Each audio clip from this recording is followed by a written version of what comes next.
Ready for a deep dive into leadership? Always. This one's going to be a little different, though. We're Wow. going to be unpacking Nancy Ortberg's Unleashing the Power of Rubber Bands.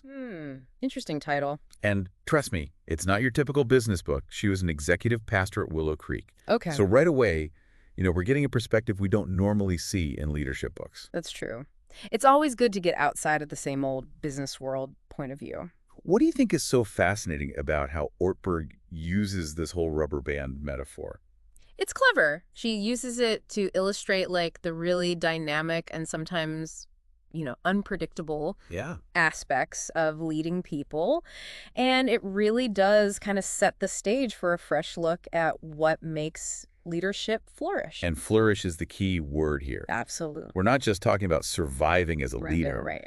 but truly thriving and helping your organization do the same. It's the goal, right? Ortberg starts by emphasizing that it all hinges on hope. Hope, huh? Yeah, not just hope in the abstract sense, Yeah. but like a deep-seated belief in positive change and growth. I like that. Ortberg even describes it as more powerful than any spreadsheet. Really? She used a flourish Post-it note as her guiding principle for a long time, Interesting. which I think speaks volumes about the personal, almost visceral nature of what drives us as leaders. For sure. We all need that thing that motivates us. Okay, so how do we actually translate that hope into something tangible? That's the question, isn't it? Ortberg argues that it starts with collaborative vision. Collaborative. She really pushes back against top-down mandates, instead advocating for a process where the whole team contributes to the vision. I can see how that would be more effective, but also more difficult to pull off. She has this great story in the book about Access, the ministry she led. Uh-huh. They actually spent a year asking everyone 3 key questions. Whole year. Yeah, to get input from as many people as possible. Yeah. The 3 questions were, what's going well, what's broken, and what are we not doing that we should be doing? Wow. Just from those 3 questions, can you imagine the energy and sense of ownership that must have created? Absolutely. Makes you realize how rare that is. That's so different from just trying to row it out to a passive audience. Right day. But, this makes me think about the challenges of truly shifting to that collaborative approach. Yeah. In your experience, what are some of the biggest roadblocks leaders face?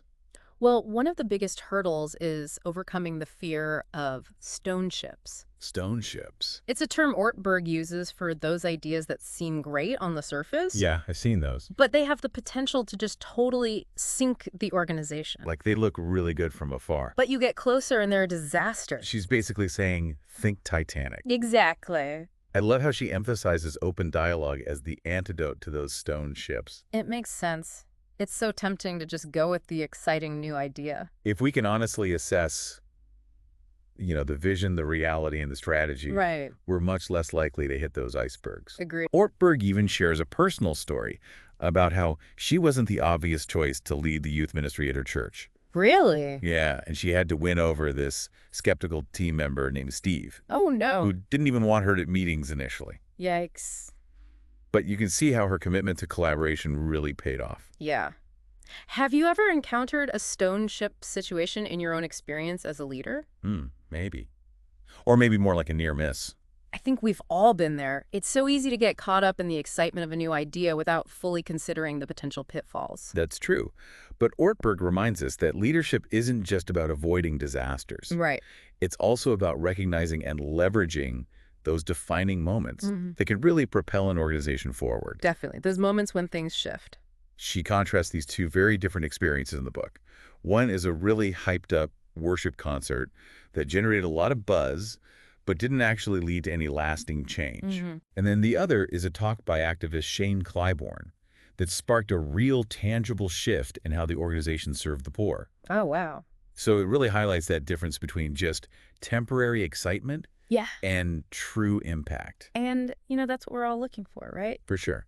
But then the question becomes, how do we as leaders make sure those defining moments actually translate into real sustainable momentum? That's the million-dollar question. Ortberg suggests that we can't just passively wait for them to happen. We need to actively shape them. So more proactive than reactive. Exactly. I could see that.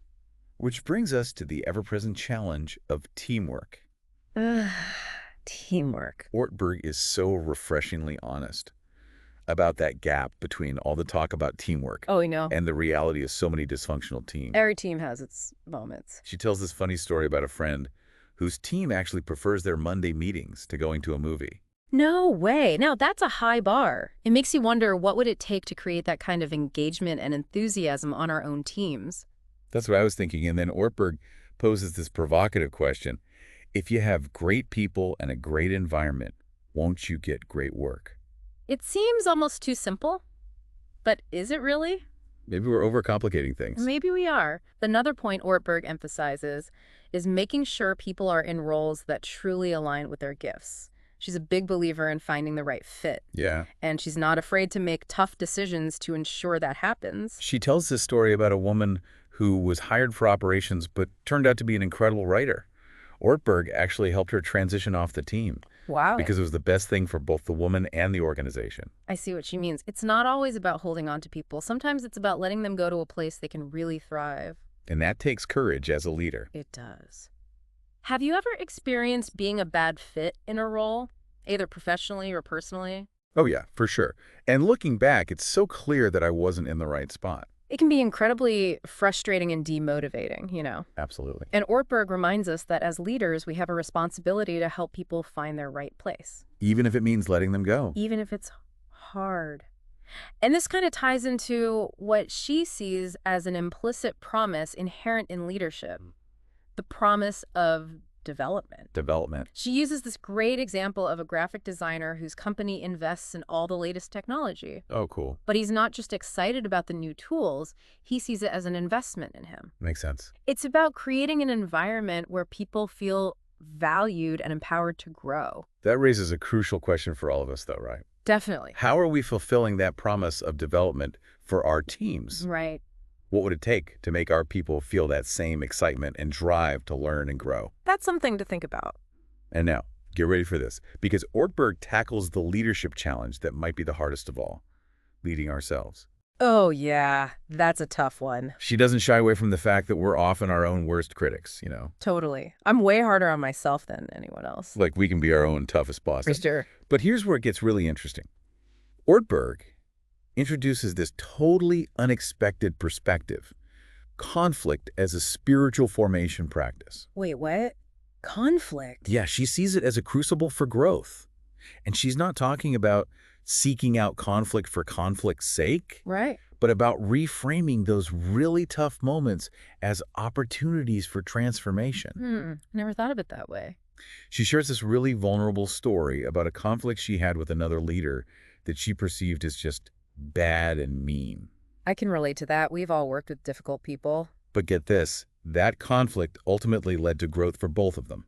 Wow. It's a powerful reminder that even really seasoned leaders struggle, and that conflict, when handled well, can be a catalyst for profound change. That's true. It's all about how we approach those situations, I guess.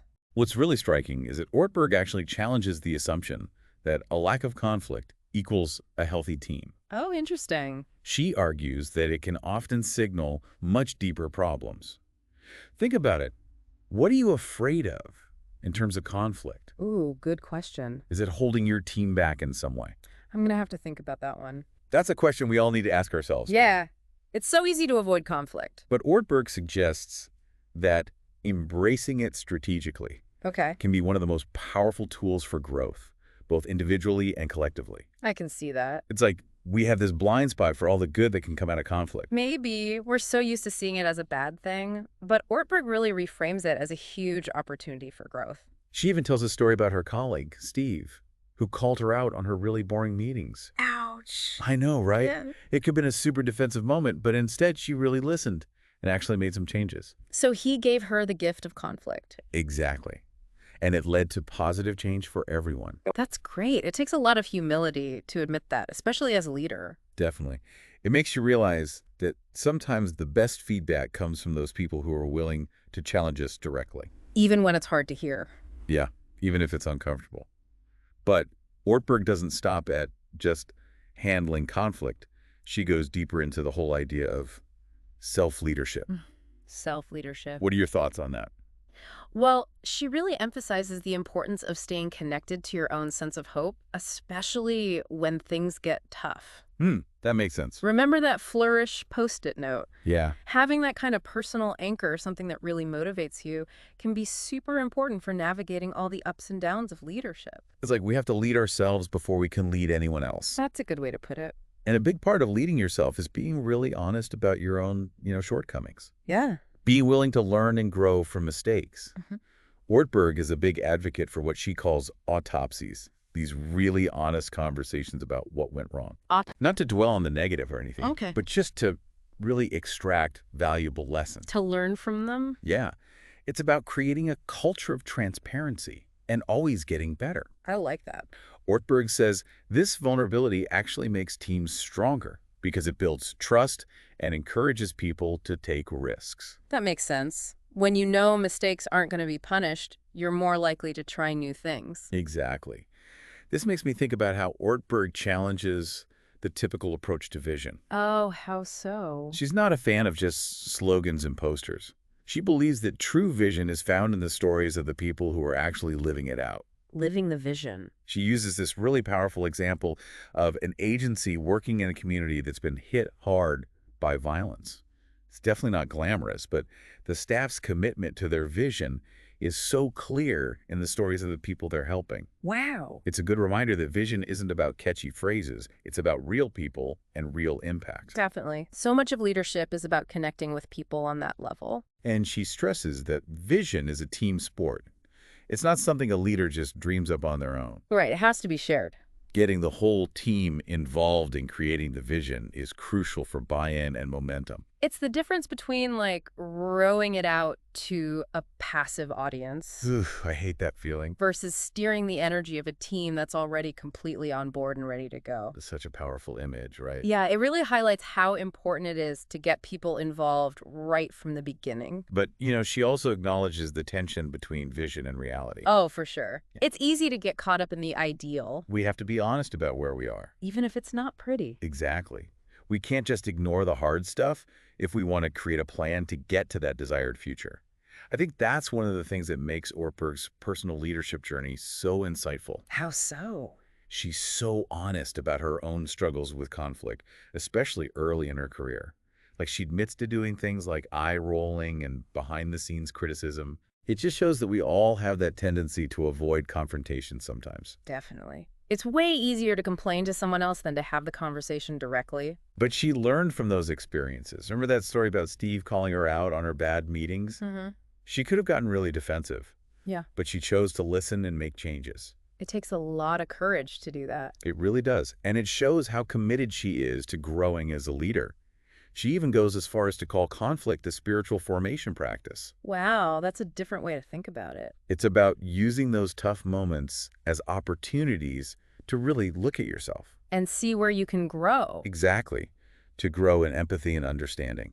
So it's not just about avoiding conflict. Right. It's about actually using it to become more self-aware and resilient. She even encourages us to embrace the fact that leadership is just plain hard. Yeah, it's not always easy. She says, stop being surprised that leadership is hard. That's a good one. It's a reality check for Huh. sure. It is. But it's also kind of a call to action. It's about acknowledging the hard stuff Right, and then choosing to keep going even when it's tough. right. And she offers some really practical advice for handling all the complexities of leadership. She talks about the importance of making expectations clear, giving feedback, and making sure people's roles match their gifts. Okay. Remember that story about the woman who was hired for operations but was actually an amazing writer? Yeah. Ortberg helped her find a different job so she could actually use her talents. That's a great example of how supporting someone can sometimes mean helping them move on. Even if it means losing a great team member. Yeah, it's about what's best for the person and the team in the long run.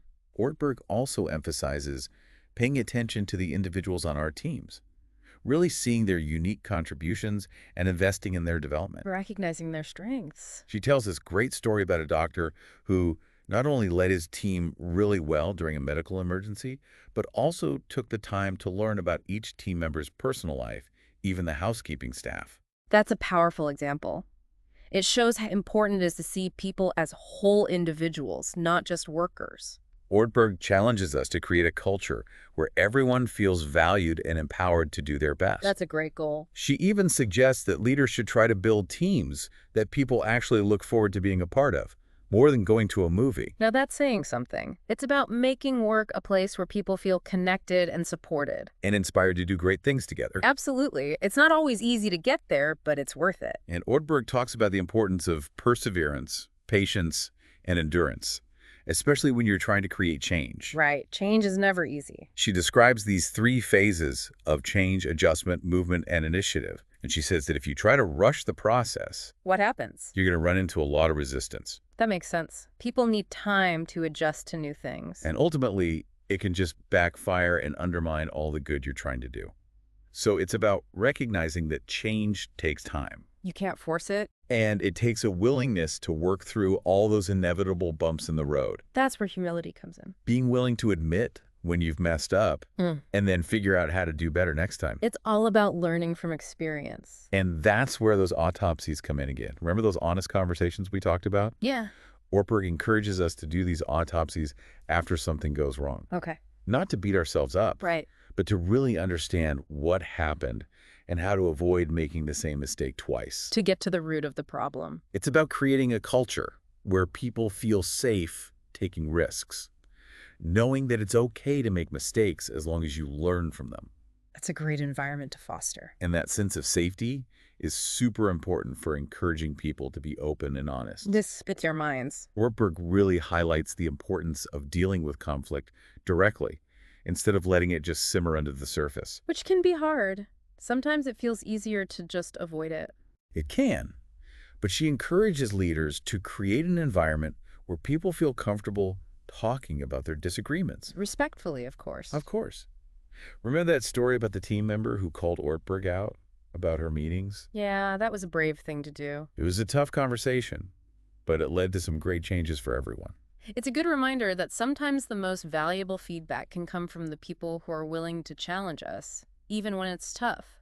And sometimes those tough conversations involve realizing that someone just isn't a good fit for their role. Even if they're a good person. Yeah, that's really hard to deal with. But Ortberg encourages leaders to be brave and make those decisions for the good of the person and the organization. I can see that. And you know what else?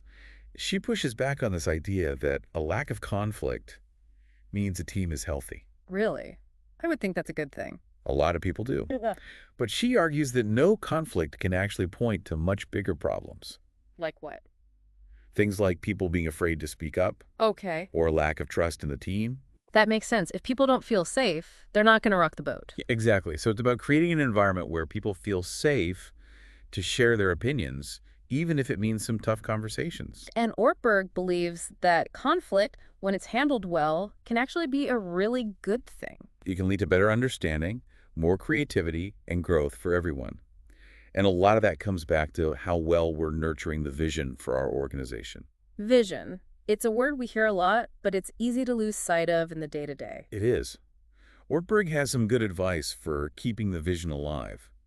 She suggests talking about it with the team often, Okay. sharing stories about how it's being lived out, and making sure that even the everyday tasks connect back to the bigger picture. So it's not just an abstract concept, it's something everyone can see and feel. Exactly. It's about making the vision feel real and relevant, something that continues to inspire and guide everyone's efforts. That makes sense. She actually uses this interesting statistic about parenting. Couples who spend just 10 minutes a week talking about their kids are in the top 0.2% of the population. Wow, that's amazing. It shows how little dedicated time most people spend on those important conversations. Right. And Ortberg says we can apply the same principle to leadership. We need to set aside regular time to discuss the vision and its impact on the team. So those conversations about vision aren't just a one-time thing. They're ongoing. It's about creating that shared understanding and commitment to where the organization is headed. And making sure everyone's on the same page. And it's about fostering a culture of curiosity, encouraging people to ask questions, explore new ideas, and challenge assumptions. That's how innovation happens. Exactly. She shares a story about a team member who took a part-time job at Starbucks just to connect with people outside of their usual circle. They were inspired by the organization's vision and wanted to find creative ways to live it out. That's awesome. It's about encouraging people to think outside the box, to pursue their passions, even if it means trying something new. And that's a big part of recognizing and developing leadership potential in others. Right. Absolutely. Ortberg encourages us to be on the lookout for people who show a lot of energy, aren't happy with the status quo, and are willing to challenge the way things have always been done. Those are good qualities in a leader. She tells this great story about Brad, a young leader who had trouble with commitment at first, Okay. but he ended up becoming super effective after getting the space and support he needed to grow. That's great. It's a reminder that leadership potential can come from anywhere. Sometimes all it takes is someone to believe in us and give us a chance to shine. I agree. Everyone needs a mentor.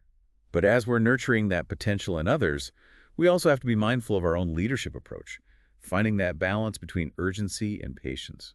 That's a tough one. It's easy to get caught up in the rush of things. Ortberg uses this great analogy of surfing. Surfers have to really understand the conditions, wait for the perfect wave, and then ride it with skill and precision. I like that. It's a reminder that good leadership means being ready to act when the time is right, Okay. but also being patient enough to let things develop naturally. It's a balancing act for sure. It's like we need to have a plan and be ready to go, Yeah, but also be able to adapt when things change. exactly. Be strategic, but stay flexible. And that takes self-awareness, knowing when to push and when to hold back. And that's where learning from mistakes is so important. Ortberg reminds us to see those mistakes not as failures, Yeah, but as opportunities for growth. definitely. Every mistake is a chance to learn and do better next time. It all comes back to those autopsies, right? Those honest conversations about what went wrong, Creating that culture where it's safe to take risks and learn from experience. both the good and the bad, it's all valuable. So, as we wrap up this deep dive into Ortberg's book, what's one big takeaway that really sticks with you? I think for me, it's that reminder that leadership is a journey. It's not a A destination. journey, yeah. It's a shared adventure where we're all learning and growing together. It's not about having all the answers. Right. It's about being okay with the messiness and the hard work. And knowing it's all about making a difference for the people we lead. That's what it's all about. That's a great way to put it. Ortberg challenges us to stop being surprised when leadership is hard. Because it is. It's just the nature of the beast. And instead of getting frustrated, Yeah, embrace the challenge and use it as fuel for our own growth and the growth of everyone around us. that's powerful. So, as you go back to your own leadership roles, what's one promise you can make this week to invest in someone's development? That's a good question. Could be a simple conversation, giving someone a new opportunity, Okay. or even just telling them you believe in their potential. I think that's so important. Sometimes all someone needs is to hear that someone believes in them. Exactly. And you never know, that one small action could make a huge difference. It could change someone's life. Thanks for joining us for this deep dive into the world of flourishing leadership.